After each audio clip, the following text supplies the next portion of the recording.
ایسے لمحے سے گزرے ہیں جب زندگی کے مسائل آپ کو بے بس کر دیتے ہیں، جب ہر طرف اندھیرا ہی اندھیرا دکھائی دیتا ہے اور آپ کو لگتا ہے کہ کوئی راستہ نہیں بچا، جب مسائل پہاڑ کی طرح آپ پر گھر پڑتے ہیں اور دل میں عجیب سی بے چینی پیدا ہو جاتی ہے، جب آپ تنہائی میں بیٹھے اپنے آنسو چھپانے کی کوشش کرتے ہیں اور دل میں ایک ہی سوال گونجتا ہے کہ اللہ مجھے نظر انداز کر رہا ہے۔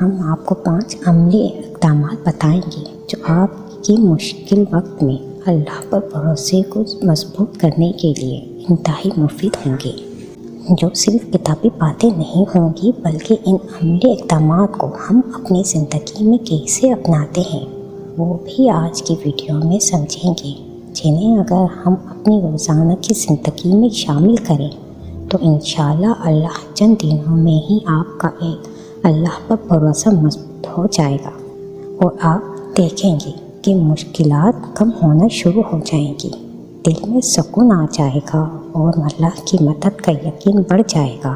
لیکن پہلے میں آپ کو ایک کہانی سنانا چاہتی ہوں۔ حضرت ابراہیم علیہ السلام کو یاد کریں جب انہیں آگ میں ڈالا گیا اور انہوں نے کہا حسبنا اللہ و نعم الوکیل، ترجمہ اللہ ہمیں کافی ہے اور وہ بہتر کا ساز ہے۔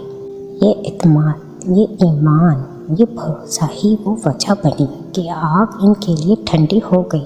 یہ کہانی ہمیں سکھاتی ہے کہ جب ہم اللہ پر پورا بھروسہ کرتے ہیں تو ہماری مشکلات آسان ہو سکتی ہیں، لیکن سوال یہ ہے کہ ہم ایسا بھروسہ کیسے پیدا کریں۔ یہ خالی الفاظ نہیں ہیں، ہم عملی طور پر کیا کر رہے ہیں۔ آئیں ان 5 نکات پر بات کرتے ہیں جو آپ کی زندگی کو بدل سکتی ہے۔ آخر تک رہیں کیونکہ یہ ویڈیو آپ کے دل کی کیفیت کو تبدیل کر سکتی ہے۔ اب ہم 5 نکات پر بات کریں گے، تو ساتھ رہیے۔ اللہ کے وعدوں پر یقین رکھو۔ آپ سوچیں، کیا کبھی ایسا ہوا کہ آپ نے کسی قریبی دوست یا عزیز پر بھروسہ کیا اور انہوں نے آپ کا ساتھ دیا ہو؟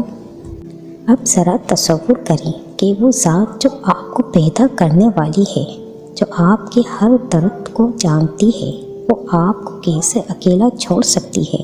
اللہ قرآن میں فرماتے ہیں، جو شخص اللہ پر بھروسہ کرے اللہ اسے کافی ہے۔ یہ کوئی عام بات نہیں ہے، یہ ایک وعدہ ہے جو کبھی جھوٹا نہیں ہو سکتا۔ جب آپ کے دل میں یہ یقین آ جائے کہ جو کچھ ہو رہا ہے وہ اللہ کے حکم سے ہو رہا ہے اور اس میں آپ کے لیے بھلائی چھپی ہے، تو آپ کا دل سکون پائے گا۔ مثال کے طور پر اگر آپ کسی بڑی پریشانی سے گزر رہے ہیں تو یہ یاد رکھیں کہ آپ اکیلے نہیں ہیں۔ حضرت یونس علیہ السلام کو دیکھیں، جب وہ مچھلی کے پیٹ میں تھے، ہر طرف اندھیرا تھا، لیکن انہوں نے اللہ پر بھروسہ رکھا اور دعا کی، لا الہ الا انت سبحانک انی کنت من الظالمین، ترجمہ تیرے سوا کوئی معبود نہیں، تو پاک ہے، بے شک میں ہی ظالموں میں سے ہوں۔ چلیے اب ہم سمجھتے ہیں کہ ہم ان عملی اقدامات کو اپنی زندگی میں کس طرح شامل کر سکتے ہیں تاکہ ہمارا اللہ پر بھروسہ مضبوط ہو اور مشکلات آسان ہوں۔ عملی اقدام: روزانہ اس آیت کو لا الہ الا انت سبحانک انی کنت من الظالمین کو کم از کم 3 مرتبہ پڑھیں، خاص طور پر صبح کے وقت، تاکہ دن کا آغاز اللہ پر بھروسے سے کے ساتھ ہو۔ اسے رات سونے سے پہلے بھی پڑھیں تاکہ آپ کا دل سکون پائے۔ اگر ممکن ہو تو نماز کے بعد بھی اس آیت کو دہرائیں، کیونکہ ذکر اور تقدیر دل کو مضبوط بناتی ہے۔ اپنی مشکل کو اللہ کے سامنے رکھیں اور دعا کریں کہ آپ اللہ کے وعدے پر شک نہیں کریں گے۔ یہ یقین آپ کے دل کو مضبوط بنائے گا اور مشکلات آپ کو کمزور کرنے کے بجائے آپ کو اللہ کے قریب کر دے گی۔ صبر اور شکر کے ذریعے اللہ سے تعلق مضبوط کرنا۔ آپ نے کبھی سوچا ہے کہ مشکل وقت میں سب سے زیادہ کیا چیز ہمیں کمزور کرتی ہے؟ وہ ہمارا بے صبرا پن ہوتا ہے۔ ہم جلدی سے شکایت کرنے لگتے ہیں اور یہ سوچتے ہیں کہ ہماری دعائیں کیوں قبول نہیں ہو رہی۔ لیکن ذرا سوچیں اور یاد کریں کہ اللہ نے قرآن میں کیا فرمایا، اور صبر کرنے والوں کو خوشخبری دے دو۔ صبر کرنے کا مطلب یہ نہیں ہے کہ آپ اپنی پریشانی کو برداشت کریں اور خاموش ہو جائیں۔ اس کا مطلب ہے کہ آپ دل سے یقین رکھیں کہ اللہ آپ کے لیے بہتر فیصلہ کرے گا۔ جب آپ صبر کرتے ہیں تو آپ اللہ کے قریب ہو جاتے ہیں۔ اب شکر کی بات کرتے ہیں۔ آپ سوچ رہے ہوں گے کہ مشکل وقت میں شکر کیسے کیا جائے، لیکن یاد کریں اور اپنی زندگی پر غور کریں کہ آپ کے پاس کھانا، پانی اور ایک چھت نہیں ہے۔ کیا یہ اللہ کی نعمتیں نہیں؟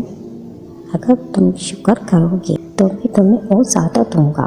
اب عملی قدم کی طرف بڑھتے ہیں جس سے ہم صبر اور شکر گزار بن سکتے ہیں۔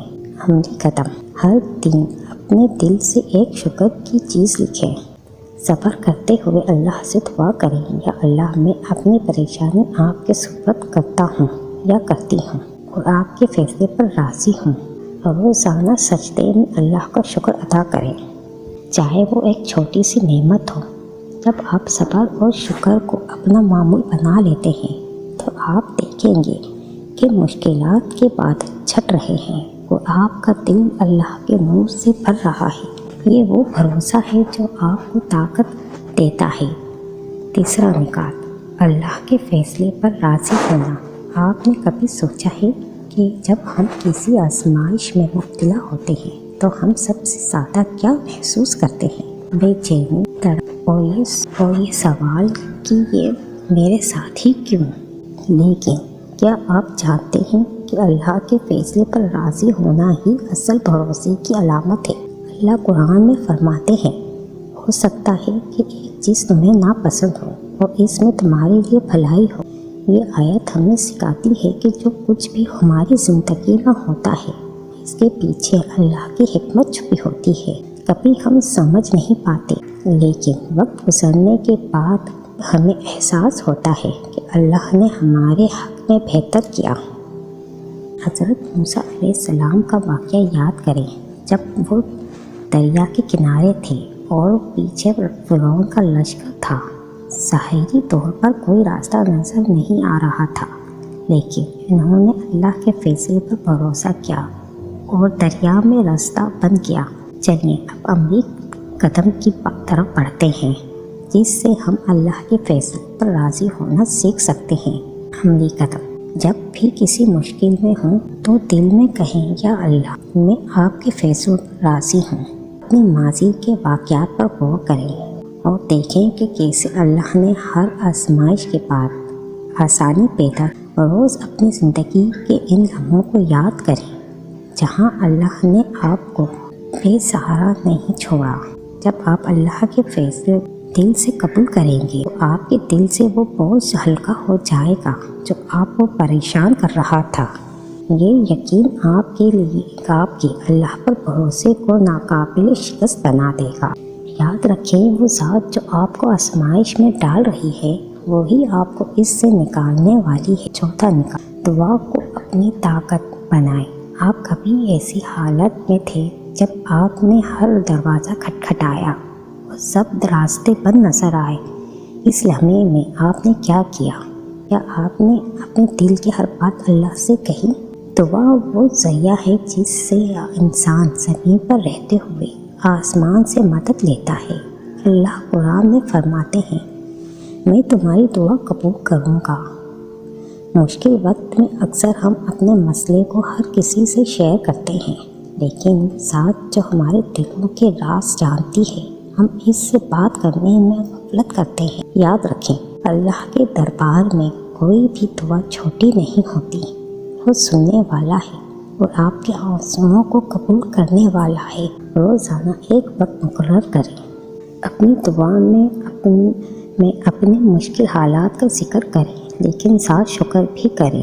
دعا کے دوران یہ یقین رکھیں کہ آپ جو مانگ رہے ہیں اللہ اسے پورا کرے گا، چاہے وقت لگے۔ یہ عمل آپ کے دل کو سکون دے گا اور آپ کو یہ یقین دلوائے گا کہ اللہ آپ کے ساتھ ہے ہمیشہ۔ اللہ کی مدد کے لیے صدقہ کریں۔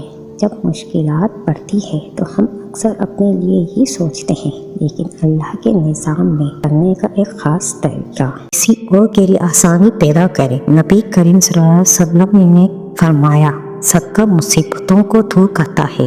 یہ کیسے ممکن ہے؟ جب آپ اپنی تھوڑی سی دولت یا وقت کسی ضرورت مند کے لیے خرچ کرتے ہیں تو اللہ آپ کی مشکلات میں آسانی پیدا کرتا ہے۔ عملی قدم: اپنی حیثیت کے مطابق خود صدقہ کریں، چاہے وہ 1 روپے ہی کیوں نہ ہو۔ کسی ضرورت مند کی مدد کریں یا کسی کو کھانا کھلائیں۔ نیت کریں کہ یہ عمل اللہ رضا اور اپنی مشکلات کے حل کے لیے کر رہے ہیں۔ جب آپ دوسروں کی مدد کرتے ہیں تو اللہ آپ کی مدد کے دروازے کھول دیتا ہے۔ یہ عمل نہ صرف آپ کے بھروسے کو مضبوط کرتا ہے بلکہ آپ کے دل کو اللہ کے قریب بھی لے جاتا ہے۔ اللہ پر بھروسہ کرنا ایک ایسی طاقت ہے جو ہمارے دل کو سکون اور مشکلات کو آسان بنا دیتی ہے۔ اس ویڈیو میں ہم نے 5 اہم نکات پر بات کی۔ اللہ کے وعدوں پر یقین رکھیں، صبر اور شکر کو اپنی زندگی کا حصہ بنائیں، اللہ کے فیصلے پر راضی رہیں، دعا کو اپنی سب سے بڑی طاقت بنائیں، صدقہ اور مدد کے ذریعے مشکلات کو دور کریں۔ یہ نکات نہ صرف اللہ کے ساتھ ہمارا تعلق مضبوط کریں گے بلکہ ہمارے دل میں وہ سکون لائیں گے جس کی ہمیں ضرورت ہے۔ یا اللہ، ہم آپ سے دعا کرتے ہیں کہ آپ ہمارے دل کو ایمان اور یقین سے بھر دیں، میں ہر آزمائش میں صحیح راستہ دکھائیں اور آپ کے فیصلوں پر راضی رہنے کی توفیق دیں۔ ہماری دعاؤں کو قبول کریں اور ہمیں اپنی رحمت کے سائے میں رکھیں، ہماری مشکلات کو آسانی میں بدل دیں اور ہمیں ہمیشہ آپ پر بھروسہ رکھنے والا بنا دیں۔ آمین۔ آپ بھی پیغام آگے پھیلائیں اور اگر یہ ویڈیو آپ کے لیے فائدہ مند رہی ہو تو اسے لائک کریں، شیئر کریں اور سبسکرائب کریں تاکہ یہ پیغام مزید لوگوں تک پہنچ سکے کہ آپ کی ایک شیئر کسی کی زندگی بدل دے۔ اللہ آپ سب کو جزائے خیر دے۔